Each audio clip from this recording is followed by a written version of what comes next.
ఇరాన్తో యుద్ధం విషయంపై ట్రంప్ ఇవాళ మాట్లాడిన మాట రేపు మాట్లాడడం లేదు. అంతెందుకు ఉదయం మాట్లాడిన మాటపై సాయంత్రం దాకా కట్టుబడి ఉండటం లేదు. యుద్ధం విషయంలో ట్రంప్ తికమక పడుతున్నారా లేదంటే మైండ్ గేమ్ ఆడుతున్నారా అన్నది ఇప్పుడు కీలకంగా మారుతోంది. అప్పుడే Iran navy air force leadership అంతమైందంటారు. అప్పుడే ఇరాన్పై దాడి కొనసాగుతుందంటారు. ఇప్పుడు జాతిని ఉద్దేశించి ట్రంప్ చేసిన ప్రసంగంలో ఇరాన్కి ఇచ్చిన వార్నింగ్ ఒట్టిదేనా? రాతి యుగం నాటికి తీసుకెళ్తామనడం వెనుక రీజన్ ఏంటి?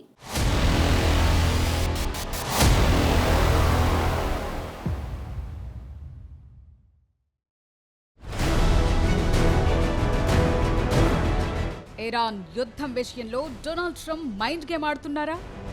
సిట్యుయేషన్ చూస్తుంటే ఇదే నిజమనిపిస్తోంది. అప్పుడే యుద్ధం అక్కర్లేదంటారు. అప్పుడే 2-3 వారాల్లో ముగిస్తానంటారు. ఇరాన్ పనైపోయిందంటారు. అప్పుడే అమెరికాను అంతం చేసే పంతంతో ఇరాన్ ఉందంటారు. ఈ లెక్కలేంటో ఎవరికీ అర్థం కాని పరిస్థితి. తాజాగా ట్రంప్ జాతిని ఉద్దేశించి ప్రసంగించారు. ఈ స్పీచ్ పై ప్రపంచం చాలా ఇంట్రెస్టింగ్ గా వెయిట్ చేసింది. ఏం చెప్తారా అని చూశారు.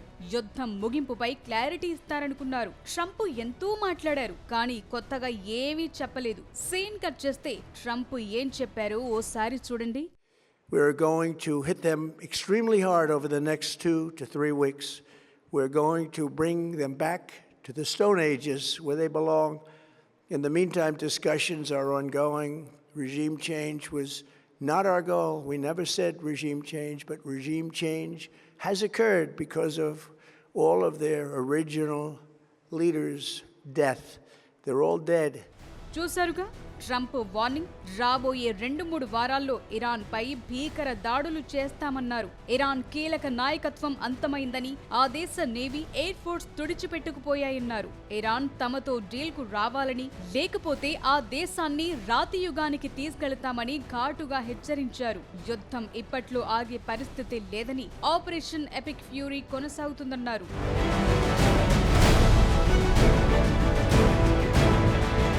ఇరాన్ పై తాము అనుకున్న అన్ని టార్గెట్స్ ను పూర్తి చేసే దిశగా ముందుకు సాగుతున్నామని ట్రంప్ చెప్పుకొచ్చారు. యుద్ధంలో ఇరాన్ భారీగా నష్టపోయిందని, వారి సైనిక సామర్థ్యాలు పూర్తిగా ధ్వంసమయ్యాయన్నారు. ఇరాన్ లోని కీలక లీడర్షిప్ ను అంతం చేశామన్నారు. ఇరాన్ అణ్వాయుధాలు కలిగి ఉండేందుకు వీల్లేదన్నారు. ఇరాన్ చమురును లక్ష్యంగా చేసుకుని ఇప్పటి వరకు తాము దాడి చేయలేదని, కానీ అవసరమైతే తాము వాటిని కూడా టార్గెట్ చేస్తామన్నారు. అమెరికా సేఫ్టీ కోసమే ఈ ఆపరేషన్ ఎపిక్ ఫ్యూరీని ప్రారంభించామని చెప్పుకొచ్చారు. Yet if during this period of time no deal is made, we have our eyes on key targets. If there is no deal, we are going to hit each and every one of their electric generating plants very hard and probably simultaneously. We have not hit their oil, even though that's the easiest target of all, because it would not give them even a small chance of survival or rebuilding. But we could hit it, and it would be gone, and there's not a thing they could do about it. They have no anti-aircraft equipment. Their radar is 100% annihilated. We are unstoppable as a military force.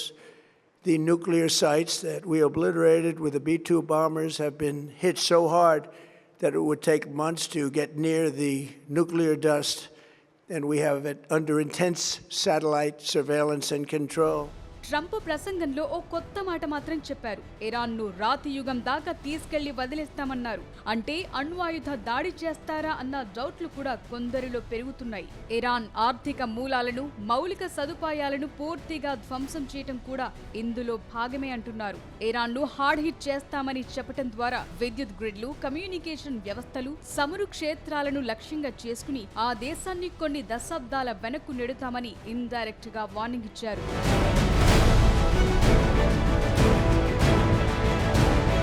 ఓసారి Iran పనైపోయింది, ముగించేస్తామని చెప్పటం, ఇంకోవైపు Iran పై దాడులు కొనసాగుతాయని చెప్పటం, ఇలా mixed signals తో Trump గందరగోళానికి గురవుతున్నారు. అందరినీ అదే కండిషన్ లో ఉంచుతున్నారన్న డౌట్లు పెరుగుతున్నాయి. ఎందుకంటే అనిశ్చితిని మార్కెట్లు కోరుకో. అందుకే ఒకరోజు భారీ లాభాలు, మరో రోజు భారీ నష్టాలతో ముగింపు. ఇదే సీన్ రోజు కనిపిస్తోంది. గ్లోబల్ మార్కెట్ల పరిస్థితి ఇదే. వస్తే 10 లక్షల కోట్లు, పోతే 10 లక్షల కోట్లు అన్నట్లుగా సీనుంది.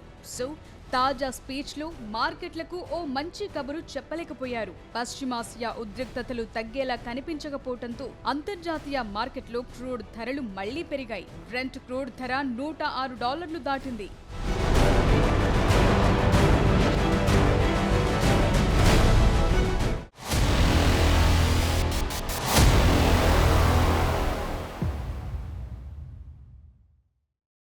మంగళవారం ఓ మాట, బుధవారం మరో మాట, గురువారం మొత్తానికే రివర్స్. ఇది ట్రంప్ గేమ్ ప్లాన్. అసలు యుద్ధంపై ట్రంప్కే క్లారిటీ ఉందా అని అమెరికన్లు అనుకుంటున్నారు. తానే చాలా యుద్ధాలు ఆపానని చాలా సందర్భాల్లో ట్రంప్ చెప్పుకున్నారు. ఇప్పుడు ఇజ్రాయెల్కు సహాయం చేస్తామంటూనే ఇజ్రాయెల్ కంటే ఎక్కువగా యుద్ధంలో పాల్గొంటోంది అమెరికా. ఎందుకు ట్రంప్ మాట మీద నిలబడట్లేదు? అమెరికాలో విపక్షం ఏమంటోంది?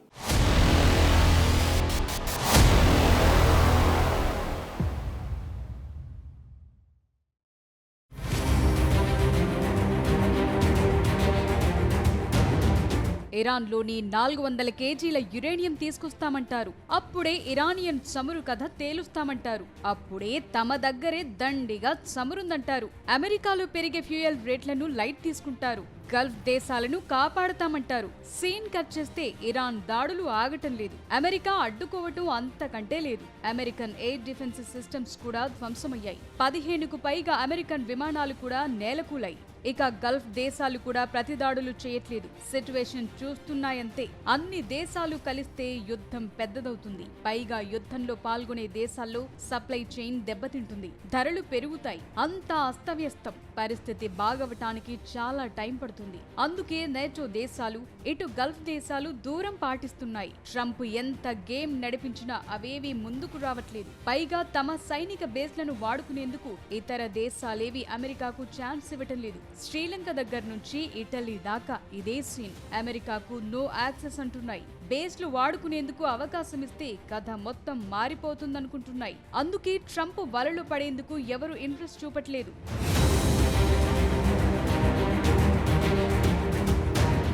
ఇప్పుడు కీలక జలసంధి అయిన హర్ముజ్ గురించి ట్రంప్ ఏమన్నారో చూద్దాం. నిజానికి ఈ హర్ముజ్ ఇంధనం, ఇతర కీలక సరుకుల రవాణాకు చాలా కీలకం. యుద్ధ ప్రభావంతో ఇక్కడ నౌకలు ఆగిపోయాయి. దీన్ని ఇరాన్ కంట్రోల్లోకి తీసుకుంది. అమెరికా సహా ఆ మిత్ర దేశాల నౌకలు వెళ్లేందుకు ఛాన్స్ ఇవ్వట్లేదు. పైగా ఇప్పుడు టోల్ ట్యాక్స్ కూడా పెడతామంటోంది. హర్ముజ్ దగ్గర చమురు నౌకలు బ్లాక్ అవటంతో చాలా దేశాలకు ఇబ్బందులు తప్పటం లేదు. ఈ హర్ముజ్ పైన రకరకాల కామెంట్లు చేస్తూ వస్తున్నారు ట్రంప్. ఆ జలసంధి నుంచి వచ్చే చమురుపై యుఎస్ ఆధారపడటం లేదని, భవిష్యత్తులో కూడా దాని అవసరం తమకు ఉండదన్నారు. దీనిపై ఆధారపడ్డ దేశాలే ధైర్యంతో హర్ముజ్ ను డీల్ చేసుకోవాలన్నారు. అంతకు ముందేమో ఇరాన్ వినకపోతే బాంబులు వేస్తామన్నారు. మొత్తం తమ కంట్రోల్లోకి తీసుకుంటామన్నారు. హర్ముజ్ లో నౌకల రవాణా స్వేచ్ఛగా ఉన్నప్పుడే కాల్పుల విరమణ సాధ్యమవుతుందని ఒక దశలో ట్రూత్ సోషల్ లో రాసుకొచ్చారు. ఇలా పూటకో మాట, ఇదే ట్రంప్ ఆట. The countries of the world that do receive oil through the Hormuz Strait must take care of that passage. They must cherish it. They must grab it and cherish it. They can do it easily. We will be helpful, but they should take the lead in protecting the oil that they so desperately depend on. So to those countries that can't get fuel, many of which refused to get involved in the decapitation of Iran, we had to do it ourselves. ఓవైపు ఇరాన్తో America ఈ స్థాయిలో యుద్ధం చేస్తుంటే మిత్ర దేశాలు ఒక్కటంటే ఒక్కటి కూడా సపోర్టుగా మాట్లాడలేదు. మీ వెనుక మేమున్నామని చెప్పలేదు. అంటే ట్రంప్ ఏ నిర్ణయం తీసుకున్నా ఊకొట్టే దేశాలు ఏవీ లేవు. యుద్ధం ఊబిలోకి దిగేందుకు రెడీగా లేవు. అయితే ఇరాన్తో యుద్ధం తమకు మిత్ర దేశాల నుంచి సపోర్ట్ దక్కకపోవటంపై ట్రంప్ ఆగ్రహంతో ఉన్నారు. నేటోను కాగితపు పులిగా చెప్పుకొచ్చారు. ఒక దశలో నేటో నుంచి తాము తప్పుకునే దిశగా తీవ్రంగా ఆలోచిస్తున్నట్టు కూడా ట్రంప్ అన్నారు. బ్రిటన్ నేవీ, ఎయిర్ ఫోర్స్ కెపాసిటీని టేస్ట్ చేస్తూ వస్తున్నారు ట్రంప్. వీటికి బ్రిటన్ గట్టిగానే కౌంటర్ ఇచ్చింది. పశ్చిమాసియాలో జరుగుతున్న యుద్ధం తమది కాదని బ్రిటన్ ప్రధానమంత్రి కీర్ స్టార్మర్ కౌంటర్ ఇచ్చారు. అందులో తాము పాల్గొనబోమని క్లారిటీ ఇచ్చారు. తమకు బ్రిటన్ ప్రయోజనాలే ముఖ్యమని ట్రంప్ ముఖం మీదే చెప్పేశారు. హర్ముజ్ జలసంధిని తెరిచే మార్గాలపై చర్చించేందుకు గ్లోబల్ సమిట్ ఏర్పాటు చేస్తామన్నారు. హర్ముజ్ లో భద్రతను బలోపేతం చేయడంతో పాటు నిత్యావసర వస్తువుల రవాణాను పునరుద్ధరించే విషయంలో తమతో కలిసి పనిచేసేందుకు 35 దేశాలు ముందుకొచ్చాయని చెప్పారు. There's been a good deal of pressure on me to change my position in relation to joining the war. and I'm not going to change my position on the war. So whatever the pressure, whatever the noise, I'm the British Prime Minister and I have to act in our national interests. I should say that on defence and security and intelligence, we're obviously working closely with the US, as we always do. And in relation to the planning on the Strait of Hormuz, of course, that involves talking to the Americans as well. So, as I say, whatever the pressure, whatever the noise, my job is, as British Prime Minister, to concentrate on what's in the British national interest. That's what's guided me through this conflict so far. It will continue to guide me as we go forward. Latest గా అధ్యక్షుడు Donald Trump జాతిని ఉద్దేశించి చేసిన ప్రసంగంపై America senate లో విపక్ష డెమోక్రాట్లు తీవ్రంగా విమర్శలు గుప్పిస్తున్నారు. Trump follow అవుతున్న విధానాలు చారిత్రక తప్పిదాలంటూ కౌంటర్ ఇస్తున్నారు. సెనెట్ లీడర్ షూమర్ ట్రంప్ ప్రసంగాన్ని అసందర్భం, బలహీనం, దయనీయమని కొట్టిపారేశారు. ఇరాన్ యుద్ధంలో స్పష్టమైన లక్ష్యాలు లేకపోవటం, మిత్ర దేశాలను దూరం చేసుకోవటం వంటి చర్యలు అమెరికా చరిత్రలోని అతిపెద్ద పాలసీ బ్లండర్స్ లో ఒకటిగా నిలిచిపోతాయని హెచ్చరిస్తోన్న పరిస్థితి.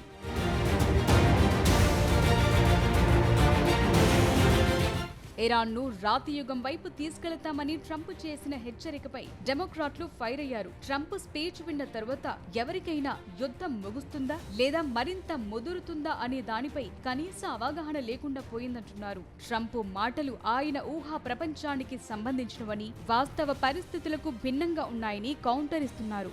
యుద్ధం కారణంగా అమెరికాలో గ్యాస్, డీజిల్, ఎరువులు, ఇతర నిత్యావసరాల ధరలు ఆకాశాన్ని తాకుతున్నా ట్రంప్ వాటిని పరిష్కరించే మార్గాలను పక్కన పెట్టి కేవలం యుద్ధంపైనే దృష్టి పెట్టడం ఏంటని మరికొందరు ఫైర్ అవుతున్నారు. అమెరికాలో చమురు రేట్లు తాత్కాలికమే అని ట్రంప్ కొట్టిపారేస్తున్నా చాలా మంది సఫర్ అవుతున్నారు. అమెరికా ప్రజలు అడుగుతున్న ప్రాథమిక ప్రశ్నలకు సమాధానం ఇవ్వడంలో ట్రంప్ ప్రభుత్వం విఫలమైందని డెమోక్రాట్లు మండిపడుతున్నారు.